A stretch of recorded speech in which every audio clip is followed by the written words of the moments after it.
Hello viewers, AITCS channel पे नोटबंदी के चर्चा पे आपका स्वागत है। आज का हमारा टॉपिक है नोटबंदी के 6 साल और अब। यह टॉपिक हमारे मेन सब्जेक्ट से अलग है, लेकिन हमारा यह मानना है कि ऑनरेबल सुप्रीम कोर्ट के जजमेंट आने के बाद यह बात महत्वपूर्ण हो गई थी। जैसा कि आपको पता है, ऑनरेबल सुप्रीम कोर्ट के जजमेंट ने केंद्र सरकार के नोटबंदी पॉलिसी को कानूनी तौर पर सही माना है। तो यह वीडियो आपको देखनी और समझनी चाहिए। यदि आपने अभी तक हमारा चैनल सब्सक्राइब नहीं किया है तो कर लीजिए, ऐसी इंफॉर्मेटिव वीडियो आप तक पहुंचती रही।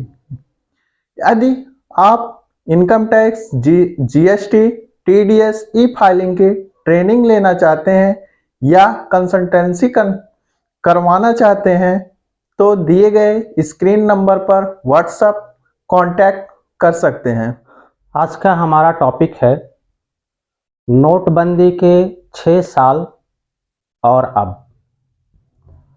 इस टॉपिक को चर्चा का विषय इसलिए बनाए हैं कि अभी हाल ही में 2 जनवरी 2023 को ऑनरेबल सुप्रीम कोर्ट ने 4:1 की मेजॉरिटी से ये जजमेंट दिया कि सेंट्रल गवर्नमेंट की नोटबंदी का जो फैसला था वो बिल्कुल कानूनी प्रक्रिया के तहत हुआ। In recent judgment given by the honourable Supreme Court by majority of 4:1 held that the policy of demonetization of the central government is legally correct and it was in accordance with the law। तो supreme Court की ये decision के ऊपर आज हमने अपना subject चुना है। इस वीडियो के माध्यम से हम आपको 6 साल पहले 8 नवंबर 2016 की उस रात को ले जाना चाहते हैं जब हमारे आदरणीय प्रधानमंत्री श्री नरेंद्र मोदी ने ये बात कही थी। मध्यरात्रि यानी 8 नवंबर 2016 की रात्रि को 12 बजे से वर्तमान में जारी 500 रुपए और 1000 रुपए के करेंसी नोट लीगल टेंडर नहीं रहेंगे। प्रधानमंत्री के इस बयान के बाद, इस स्टेटमेंट के बाद पूरे देश में अराजकता का माहौल हो गया। There was a financial crisis all over the country। जिधर देखो ATM के पास लाइन लगनी शुरू हो गई, बैंक में चारों तरफ भीड़, नोट बदलवाने की भीड़, समय समय पर एक दिन में 4-5 बार बैंक के रूल बदले गए। कभी कुछ रूल हुआ, कभी कुछ रूल हुआ। इसके ऊपर बहुत बड़ा विवाद उत्पन्न हुआ। बहुत से पॉलिटिकल पार्टीज ने अपनी अपनी राय रखी और विक्षोभ प्रदर्शन हुआ। लेकिन आज 6 साल बीत चुके हैं। इन 6 साल के बाद सुप्रीम कोर्ट की कॉन्स्टिट्यूशन बेंच का एक अहम फैसला आया है। आज की डेट में सुप्रीम कोर्ट के इस फैसले का कोई महत्व नहीं रह गया, क्योंकि नोटबंदी की प्रोसेस कंप्लीट हो चुकी है। इस फैसले को अब बदला नहीं जा सकता। लेकिन सुप्रीम कोर्ट के ये फैसला आने वाले दिनों में गवर्नमेंट के लिए एक एडवाइस के रूप में लिया जा सकता है। सो viewers, the demonetization process has completed.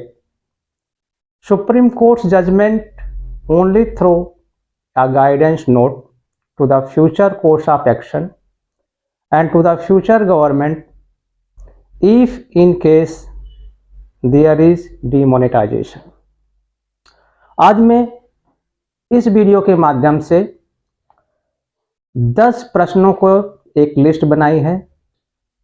इन 10 प्रश्नों के आंसर में हम पूरी नोटबंदी की प्रक्रिया को समझेंगे और अपने आप ये विचार करेंगे कि क्या वास्तव में गवर्नमेंट की नोटबंदी प्रोसेस वाजिब थी, क्योंकि इस प्रोसेस ने आम जनता से लेकर खास लोगों के ऊपर बहुत ही प्रभाव डाला है। वीडियो लंबी हो सकती है, आशा करता हूँ कि ये इन्फॉर्मेटिव होगी और आप लोग इसे अंत तक देखें। तो हमने इसे समझने के लिए 10 क्वेश्चन तैयार किए हैं। वो के क्वेश्चन है, पहला, नोटबंदी क्या है? What is demonetisation? नोटबंदी की लीगल प्रोसेस क्या है? कानूनी प्रक्रिया क्या है? What is the legal process of demonetisation? Modi government की नोटबंदी पॉलिसी क्या थी? What was the policy of the demonetisation of Modi government? क्या मोदी गवर्नमेंट की नोटबंदी प्रक्रिया कानून के अनुरूप थी? Was the Modi government's demonetization policy was in accordance with law? Supreme Court में ये केस क्यों फाइल किया गया? Why there is a case against the demonetization policy of the government? Government ने ऑनरेबल सुप्रीम कोर्ट के समक्ष अपना क्या बयान रखा? What the statement was furnished by the government before the honourable Supreme Court? Appellants, जिन्होंने अपील फाइल की थी, उन्होंने सुप्रीम कोर्ट में अपना क्या पक्ष रखा? What views was taken by the appellants before the honorable Supreme Court? Supreme Court की व्यू क्या थी? इस फैसले पे सुप्रीम कोर्ट ने अपनी क्या राय दी? What is the view of the Supreme Court on the demonetization policy of the central government? आज के दिन में सुप्रीम कोर्ट के इस फैसले का महत्व क्या है? रेलेवेंस क्या है? What is the relevance of the Supreme Court judgment as on today? That means after passing of almost 6 years। और अंत में हम ये देखेंगे कि सुप्रीम कोर्ट के इस जजमेंट के बाद क्या कार्रवाई यहीं रुकेगी या आगे चलेगी? We shall at last see whether the litigation process will stop here or it will be taken over for the next course of the action। So viewers, video को आगे बढ़ाते हैं, हम अपने एक एक प्रश्न का उत्तर ढूंढते हैं। तो पहला प्रश्न ये था कि नोटबंदी है क्या? What is the demonetization? तो नोटबंदी एक कानूनी प्रक्रिया है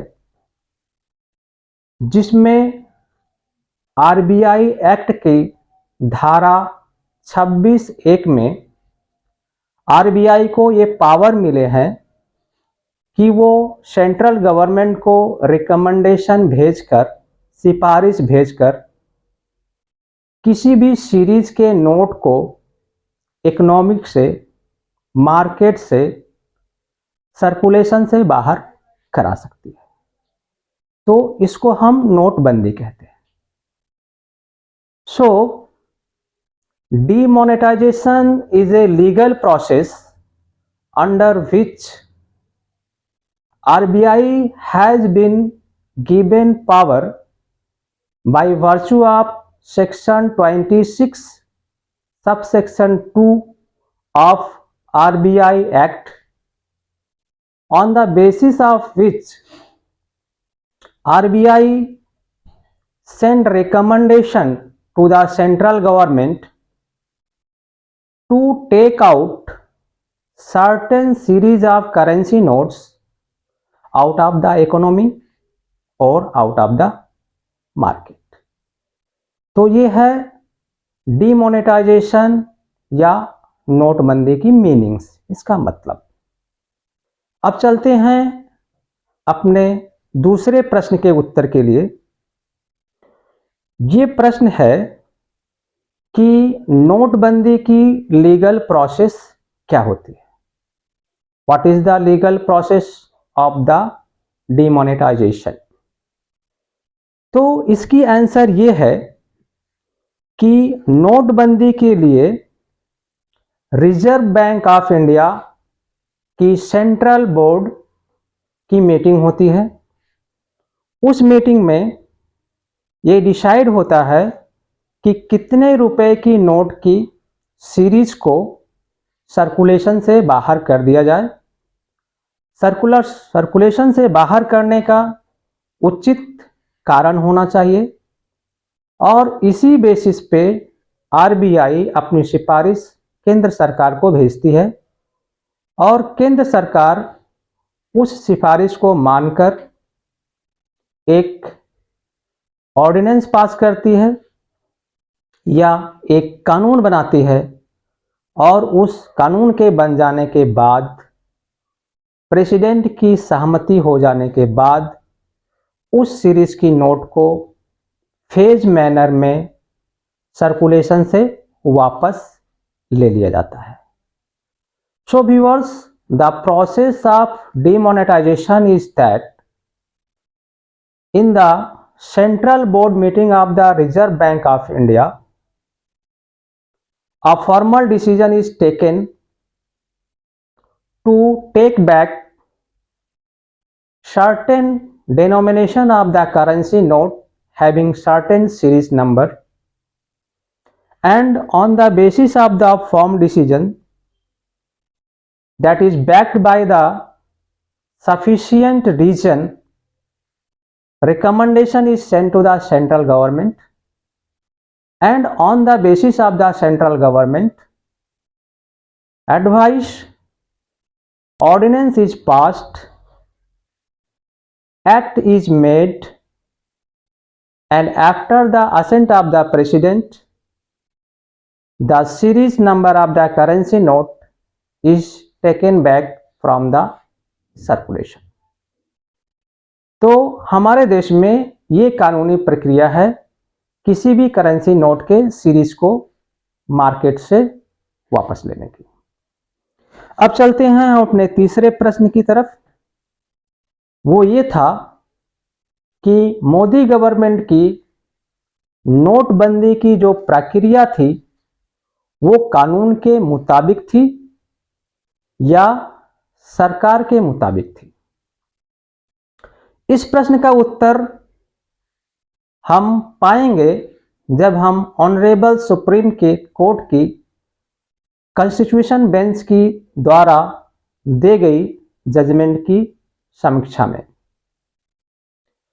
सो our question is that was the procedure adopted by the Modi government in case of demonetization is on the basis of the legal process which has been written in RBI Act. Viewers, the answer we shall find while discussing and analyzing the judgment given by the Constitution Bench of the Honorable Supreme Court. तो इस प्रश्न का उत्तर हम उसी समय देंगे। फिलहाल इस प्रश्न को हम एस्केप करके अपने पांचवें प्रश्न की तरफ बढ़ते हैं। हमारा पांचवा प्रश्न है, why case is filed in Supreme Court. Supreme Court में केस फाइल क्यों किया गया? तो व्यूअर्स, ये केस सुप्रीम कोर्ट की सिंगल बेंच, उसके बाद डिवीजन बेंच और उसके बाद कॉन्स्टिट्यूशन बेंच के पास आया। ये केस 2016 में ही फाइल किया गया था, लेकिन एक बेंच से दूसरे बेंच, दूसरे बेंच से तीसरे बेंच और वर्डिक्ट आने में 6 साल लग गए। ये केस इसलिए फाइल किया गया था कि जो एपिलेंट्स हैं उनको ये लगा कि गवर्नमेंट की नोटबंदी की जो पॉलिसी है वो आरबीआई एक्ट में दिए गए कानून के मुताबिक नहीं है।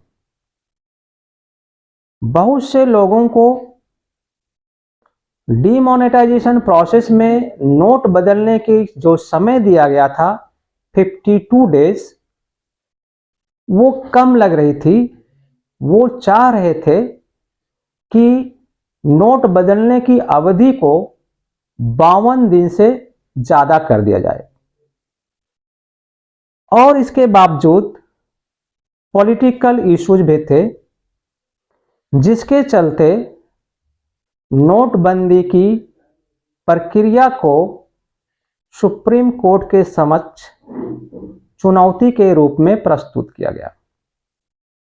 सो the reason behind filing case before the Supreme Court is that the petitioners felt that the demonetization policy of the central government is not in accordance with the rules, law which is written in the Reserve Bank of India Act.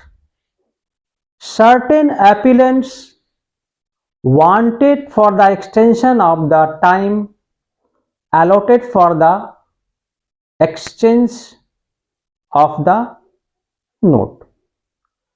Certain appellants felt that the decision of the central government to take back whole series of rupees 500 and rupees 1000 note is not constitutionally valid, और अपने इसी grievance का redressal पाने के लिए उन्होंने supreme Court में appeal file कर दी।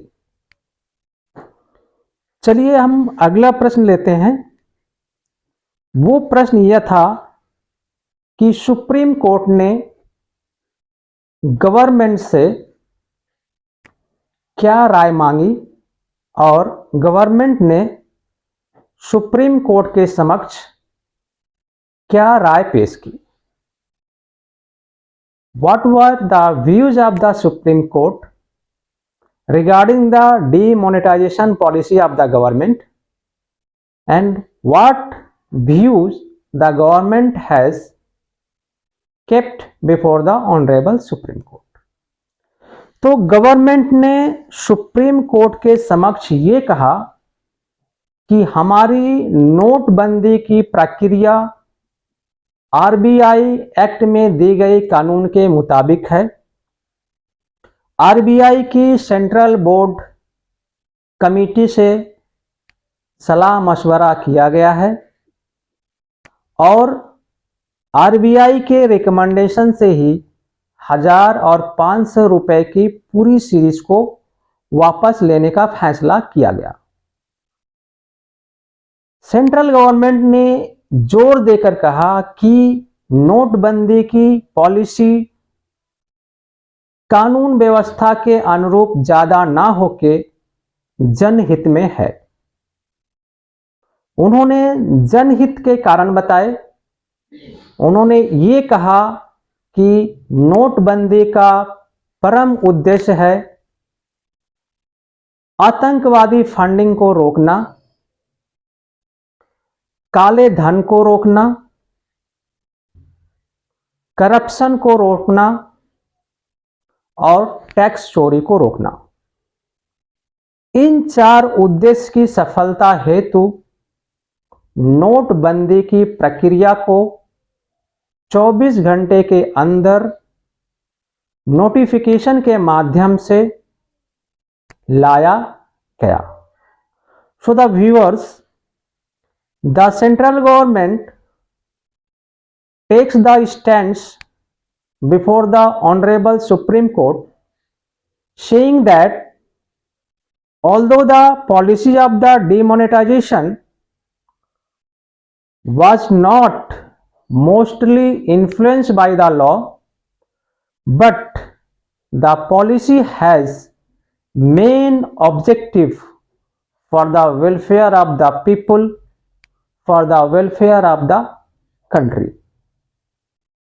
The central government strongly put forward her views that demonetization was for the prevention of the hoarding of the black money. Demonetization was for stopping the terror funding. Demonetization was for prohibition of the tax evasion, and demonetization was for the prevention of the corruption, which is the grassroots in every government department. These were the basis on which central government has to take the steps, not giving more times. It was only taken within 24 hours. The government promulgated a notification, and on the virtue of that notification, the policy of the demonetization was implemented in hurry.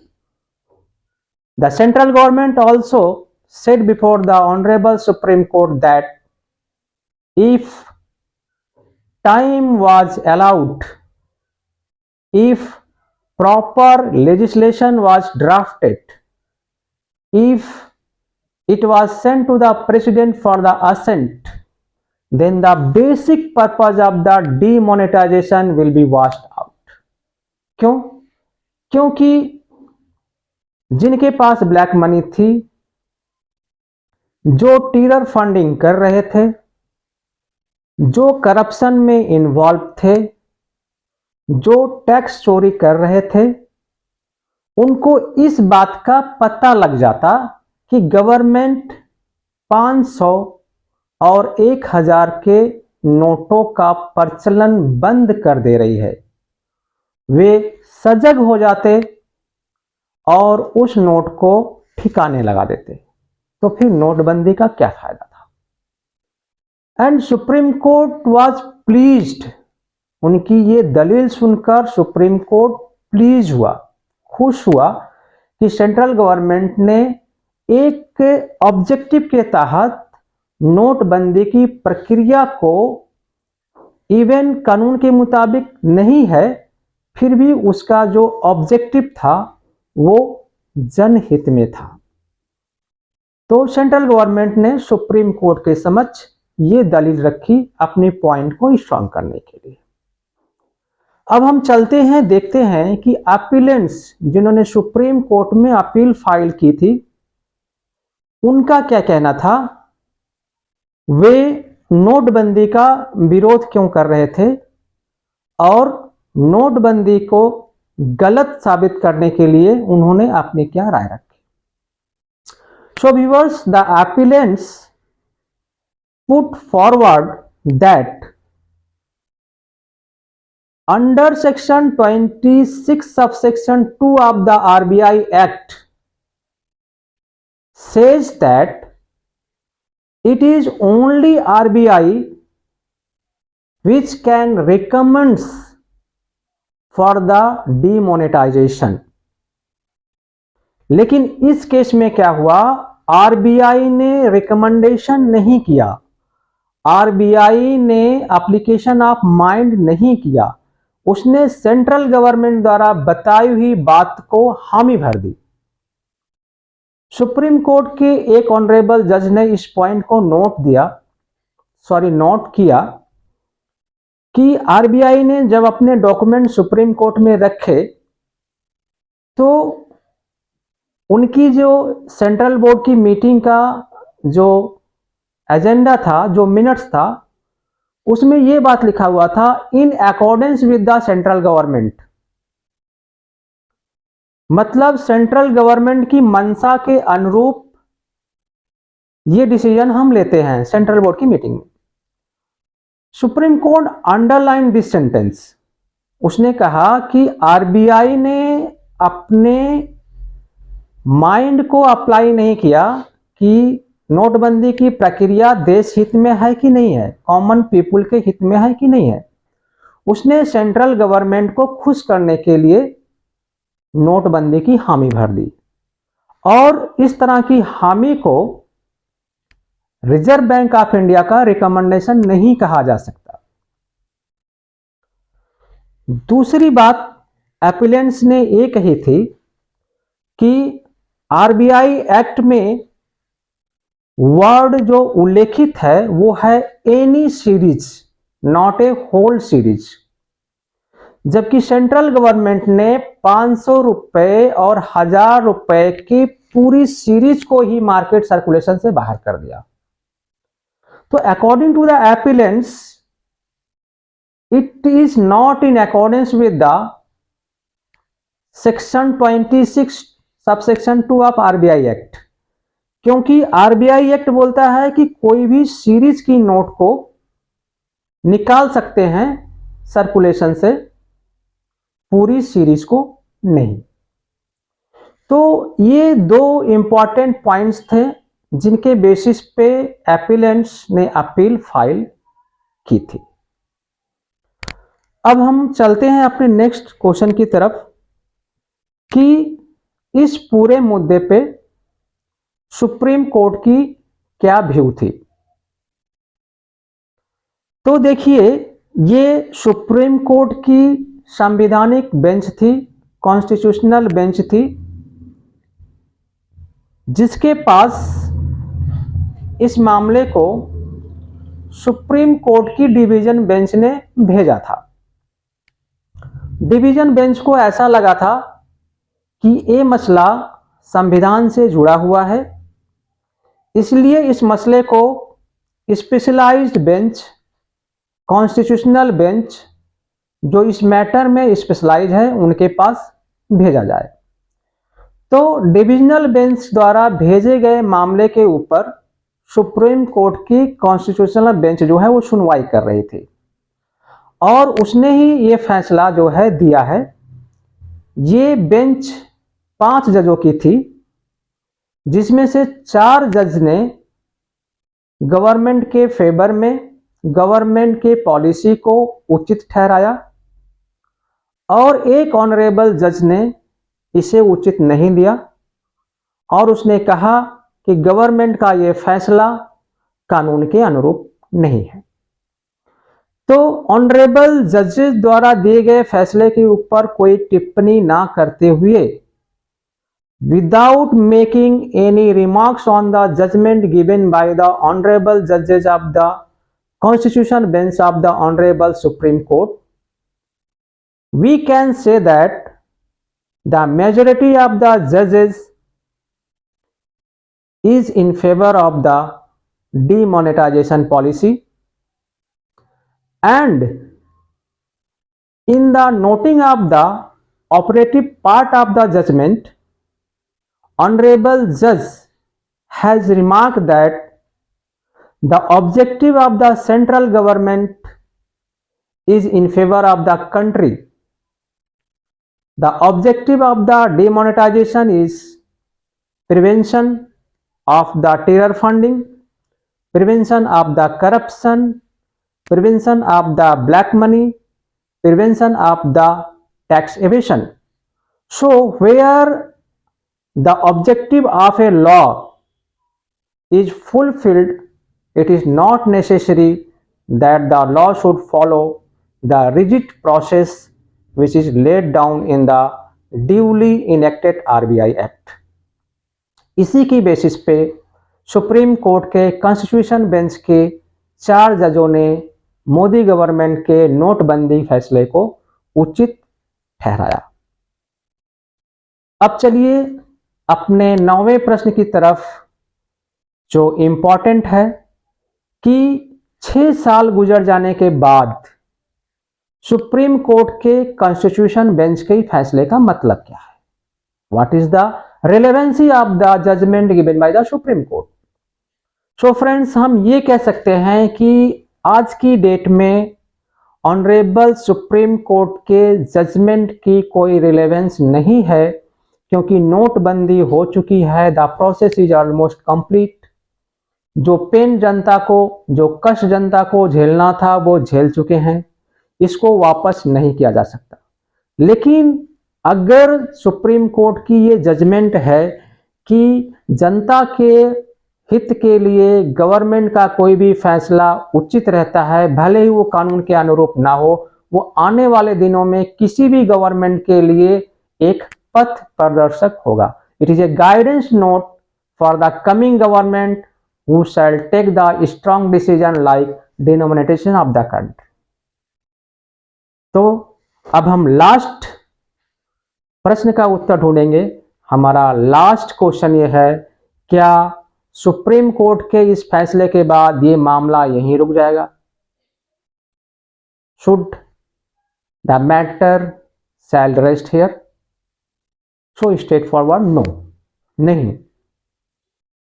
Supreme court के इस फैसले के बाद ये मामला यहीं नहीं रुक जाएगा, क्योंकि ये मामले के ऊपर राय सुप्रीम कोर्ट की कॉन्स्टिट्यूशनल बेंच ने दिया है और उन्होंने चीफ जस्टिस ऑफ इंडिया से आग्रह किया है कि हमारे इस फैसले के बाद इस केस को फिर डिवीजन बेंच या किसी अप्रोप्रिएट बेंच को भेज दिया जाए और वो केस को मेरिट के हिसाब से सुने।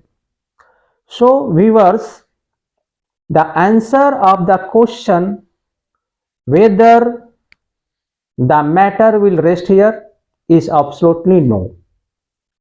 Why no? Because the Constitution bench of the Honorable Supreme Court has recommended and has sent the matter to the Honorable Chief Justice of India with a request that the matter should be forwarded to the appropriate bench and the bench shall hear the matter on the basis of the merit। तो ये था आज का हमारा discussion नोटबंदी के 6 साल बाद और अब। आशा करता हूं कि नोटबंदी के बारे में आपको इंफॉर्मेशन अच्छी लगी होगी। ये इंफॉर्मेटिव है। इसके बारे में अगर किसी को कोई कमेंट हो तो प्लीज़ आप कमेंट बॉक्स में ज़रूर लिखें। Thanks for watching.